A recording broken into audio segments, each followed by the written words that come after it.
여러분 안녕하십니까? 들어서 중국 속까지 알아보는 팅동입니다. 오늘은 한국에서 유학생활을 마치고 중국으로 돌아간 유학생이 작성한 한국에 갔다 와서 생긴 10가지 한국병이란 글을 소개해드리겠습니다. 소개하기에 앞서 제 개인적인 의견이 아닌 해당 글을 그대로 번역했다는 점을 미리 말씀드리겠습니다. 공부를 위해 한국에 온 학생들은 대학생이든 대학원생이든 짧게는 2년, 길게는 5년에서 6년 동안 한국에 살면서 청춘이란 두 글자가 한국에 깊이 스며들게 된다. 그러면서 나도 모르는 사이에 생활 습관이 변하게 되는데 이러한 변화들은 귀국 후에나 깨닫게 된다. 한국에서 유학생활을 하고 변한 10가지 습관을 이야기해 보겠다.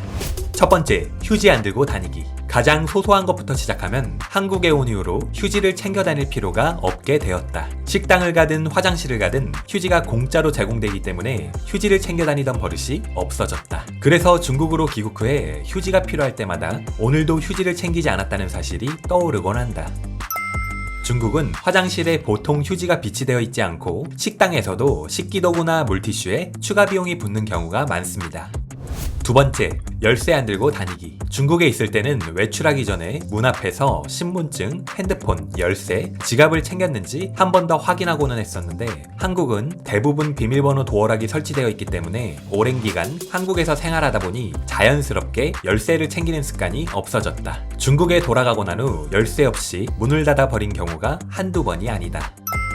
중국의 현관문 중에는 닫기만 해도 바로 잠겨버리는 문이 많아서 열쇠를 안 들고 나오면 곤란해지는 경우가 있습니다.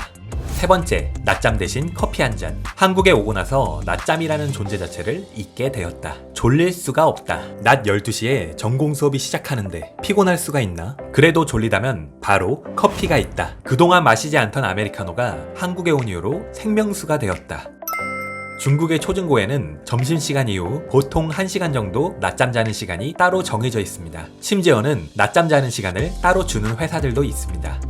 네 번째, 김치와 한국의 먹을거리가 그리워지다. 한국에서 유학할 당시에는 중국 음식이 그리웠는데 귀국하고 나니 이제는 갑자기 문득 김치가 너무너무 먹고 싶어 죽겠다. 비가 오는 날에는 떡볶이랑 어묵 국물이 미친 듯이 땡긴다. 뜨끈하게 한 그릇 해치우면 마음이 평온해진다. 게다가 겨울에는 붕어빵이, 여름에는 빙수가 그리워지는데 어떤 때는 문득 그리운 게 음식이 아니라 그 시절일지도 모른다는 생각이 든다. 다섯 번째, 국에 밥 말아먹기. 한국에 오기 전까지만 해도 단호하게 국과 밥은 따로 먹어야 한다는 주의였는데 한국 생활이 길어지면서 나도 모르게 어느새 국밥이 완전 소중하고 맛있는 음식이 되어 있었다. 한국인들은 어떤 것이든 말아 먹어야 한다는 이념을 가지고 있어서 국물만 있으면 밥을 말아서 먹는데 어느 날 나는 라면을 다 먹고 나서 라면 국물에 밥을 말아 먹고 있는 나를 발견하고 내가 정말 예전의 내가 아닌 완전히 새롭게 바뀐 나라는 사실을 발견하게 되었다. 여섯 번째, 차가운 물 마시기. 한국에 와서 따뜻한 물을 많이 마셔야 한다는 말이 중국에만 있는 말인가 하는 생각이 들었다. 무더운 여름은 말할 것도 없이 눈이 펑펑 내리는 가장 추운 겨울날에도 식당에 찬물밖에 없다. 음료수도 상온 음료라는 표현 자체가 존재하지 않는다. 냉장고에 넣지 않은 음료나 얼음을 넣지 않은 음료를 한국인들은 받아들이기 힘들어한다. 중국인들은 보통 차가운 물을 마시지 않고 따뜻한 물을 마십니다. 심지어 더운 여름에도 뜨거운 차를 마시고 시원하게 마셔야 제맛인 맥주도 상온에 두고 마시는 경우가 많습니다.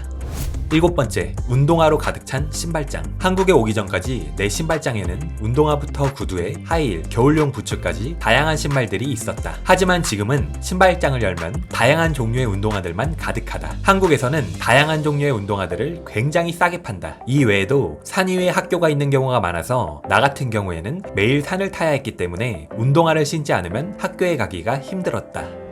여덟 번째, 겨울이 아무리 춥더라도 내복은 NO. 예전에 중국에 있었을 때는 겨울이 되면 바로 엄마의 강요와 함께 내복을 입었었는데 한국에 오고 나서 내복과 철저하게 작별했다. 내복을 입지 않게 된 첫 번째 이유는 예쁘게 보이기 위해서이고 두 번째 이유는 한국의 난방 시스템이 잘 갖춰져 있기 때문이다. 거리에서만 추운 걸 잠깐 참으면 교실이나 지하철 모두 엄청 따뜻하다. 옷을 많이 입으면 오히려 너무 더워서 안 된다.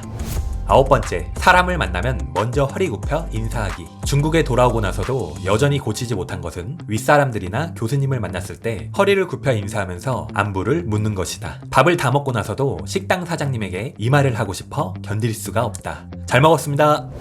10번째, 나 혼자서도 잘 산다. 혼자 밖에 나가서 제일 좋아하는 수업을 혼자 들으면서 독립을 배우게 되었다. 혼자서도 밥을 잘 먹게 되었고, 혼자 쇼핑도 하고, 영화도 보고, 방도 혼자 구해서 이사하고, 아프면 혼자서도 병원에 가서 진료를 보고, 심지어 혼자서 작은 수술이지만 수술도 하러 갔다. 시간이 흐르면서 나 혼자 못할 게 없다는 것을 알게 되었다. 처음에는 어쩔 수 없이 혼자 지내고 할 수 없이 강해져야 했지만 나중에는 심지어 혼자 지내는 과정을 즐기게 되었다. 혼자라도 여가 시간을 짜임새 있게 계획한다면 풍요롭고 다채롭게 살 수 있다.